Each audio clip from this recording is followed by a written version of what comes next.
Now, we all remember our next guest as Link from the Mod Squad, but in Hoodlum, he plays Bub Hewlett, an old-school gangster who joins Dutch Solch's gang. Take a look. You gonna shoot me this time, Bub? If so, you might want to lower that a little bit. Hit me in the heart, so you don't make a mess. Please welcome Clarence Williams III.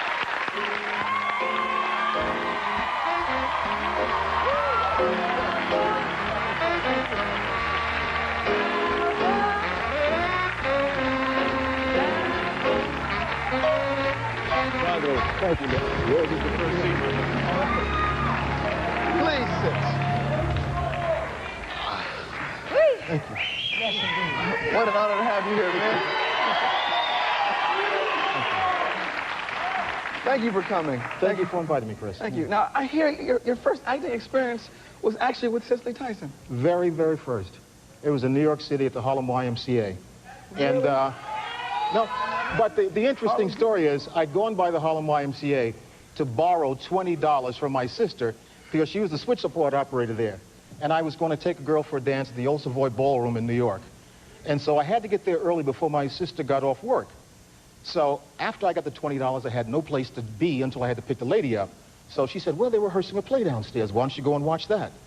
So I said, hey, well, that's a good idea. So I go downstairs not knowing anything about theater. Never acted before, ever? Never. So I opened the door, and the theater was in blackout, and they were having a run-through on the stage of the entire play. So the shaft of light shot across the auditorium, and the director, Vinette Carroll, said, close that GD door. And I slammed the door shut, but now I'm on the inside, too embarrassed to get back on the outside. And so when the house lights came up, she says, come over here. And I'm walking over to apologize for having interrupted what she was doing. And she says, are you an actor? And I said, no, ma'am. She says, would you like to be one? I said, yes, ma'am. I was just trying to be nice. so there was a small part. My brother, yeah, the part of my brother. Yeah, Yes. and there was a small part that they really needed a kid for, but you know, you can't bring a kid all these rehearsals, you know, and particularly for free. So they had to cast it older, and that's when I met this magical lady. Wow. Right? That's right. And it comes full circle today. Yeah. What was Harlem like back then? What were the Hoodlums like back in Harlem back then? Well, Harlem was magnificent. You know, 7th Avenue was the equivalent of 5th Avenue in New York, but uptown. And they had magnificent restaurants, shops, flower shops, musical places, nightclubs, Minton's, Malls Paradise. The men dressed the way we dressed in our film. Right. And the ladies Suits. wore suits at all Big times. hats. Not big hats, hats. Hats. And the ladies were all magnificently turned out. And so that's what we did. And then integration came. And people moved, you know, to where they could buy a piece of grass and a house in the country and things like that, and it began to decline. And then, unfortunately, the scourge of narcotics came in and took care of the rest. So Harlem's totally different now. Totally different. I was in New York. But it's rebuilding. Yeah. It's rebuilding, yeah. They're rebuilding it. Yeah, I'm pleased to say. Yeah, so sort of a renaissance period now. Harlem Yeah. is. Yeah, absolutely. And there are a lot of young black professionals and some white professionals who are buying some of those old brownstones and restoring them.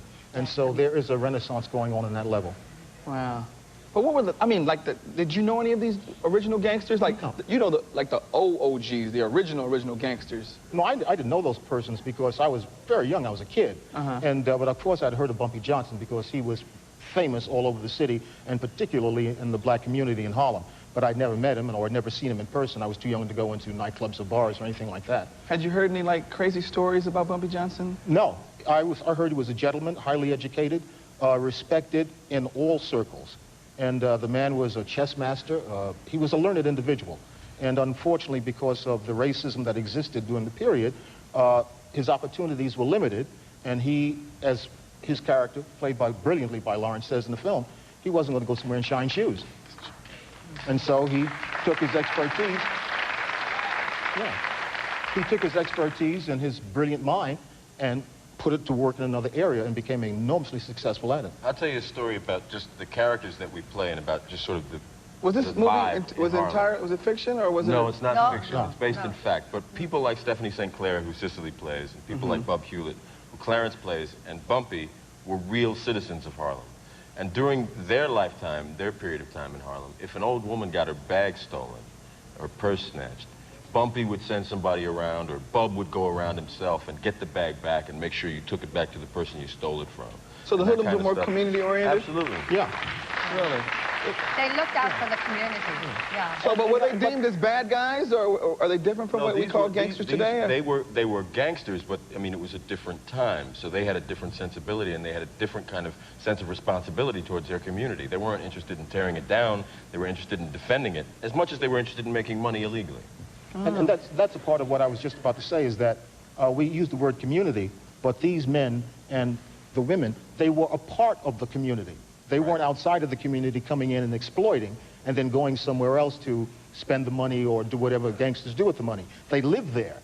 The wonderful place called Sugar Hill. Sugar Hill, yes. Which was... the film that you was done? Yeah, but I'm talking about the real Sugar Hill, was where people who had great means, and some of our top entertainers, Dinah Washington lived in Sugar Hill.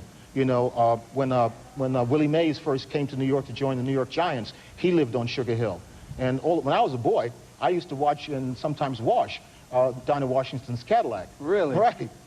Wow, man, that must have been a wild period. Yeah, we actually had there's an area in Los Angeles they kind of called Sugar Hill, I heard back like in the... I don't know anything about the areas here. Yeah, but there was where Nat King Cole lived. There was an area in L.A. called Sugar Hill. Well, the original one was in New York, was on St. Nicholas Avenue. St. Nicholas. And 145th Street. Oh, okay. We all originally remember you from Link as the Mod Squad, and yeah.